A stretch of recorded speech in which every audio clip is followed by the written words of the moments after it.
Hey everybody, what's up? KillJoy Jake here, and instead of having friends, I have horror movies. Today we're going to be talking about the third part of that Hello Sydney interview with the Radio Silence guys where they talked a little bit about Scream 5. Now, although this third part of the interview is mostly about filming during the pandemic, they did kind of slip up and say some stuff about the new film. We're gonna get into that in just a second here, but first I'm gonna need y'all to like this video and subscribe for more horror content. Also, please consider supporting me on Patreon. The link for that will be in the description below. Alrighty, now let's get into it. What's your favorite scary movie? Well, I'm Pennywise the dancing clown. Oh, no, not the beast! Not the beast! You son of a... God, don't do that. Well, sometimes that is better. So like I said, the third part of this interview is mostly the Radio Silence guys just kind of talking about how difficult it was to film during the pandemic. They say like, oh, every day they were going into work thinking like this might be the day where it gets halted and like the production is totally shut down. They were totally freaked out about that. They had a whole bunch of anxiety thinking like we're not gonna get this movie done. And they did it! The movie is completely done at this point, which is really exciting. I always like to talk about on this channel how low budget movies or movies where you have your directors, your creative team behind the film having to work harder on it for whatever reason, if that's because it's low budget, if it's because you're in the middle of a pandemic, typically your product is just so much better at the end of the day. Because when you have like these high budget like CGI filled superhero movies, the director doesn't really have to do that much, I would argue, opposed to a low budget horror film where he's got to be doing like everything, or just the creative team behind the film has to be doing so much more to make sure that it looks good. I mean, there are already so many factors in place right now where I just think this movie is going to be wonderful, but that's just another thing to add to the list. Sure, it must have sucked for everybody who was a part of that cast and crew, but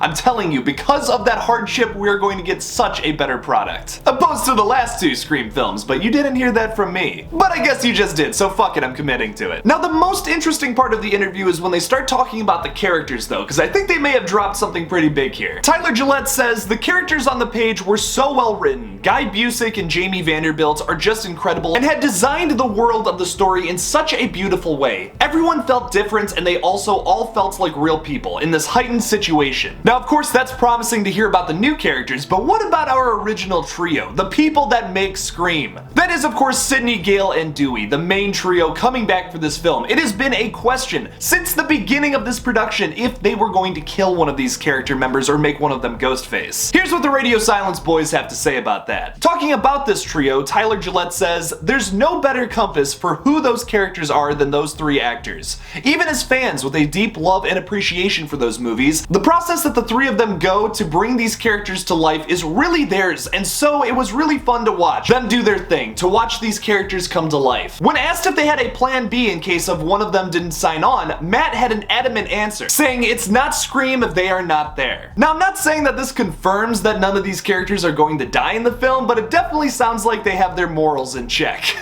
Like I've said in the past couple videos now, I really don't think it would be the best idea to kill off one of your main characters in this new movie, especially because this is trying to like start like a whole new franchise of films. They've talked about wanting to do that. Obviously it's not set in stone yet. They have to see how this first one does, obviously. But killing off one of your main characters like that is going to turn away so many of the fans immediately. It's not gonna make this movie do very well in my opinion. I think later down the line, if in like Scream 7 you want to kill somebody off, sure. Like maybe that's a little controversial, but these characters are unkillable, man. Dewey especially has just survived so many attacks that he probably should have died during, and he just always magically comes back to life at the end of the movie. That's honestly like a little annoying to me. Like I don't want him to die, but like if you're gonna put him through like these multiple situations where he gets stabbed a shit ton of times and then just magically comes back to life at the end of the film, yeah, I'm gonna get a little pissed off by that. Talking about the trio some more, Chad Villella adds, they're all incredible. Then watching the way the new cast members just would be looking to the legacy cast members for guidance and for appreciation of what they've done, what they've built. We're very thankful. Circling back to the new cast members a little bit, it seems like they were all very excited to work on this film, very appreciative to be a part of the Scream franchise. Which this is yet another big positive for a movie that you haven't seen yet, if you don't really know anything about it. If you learn that the cast and crew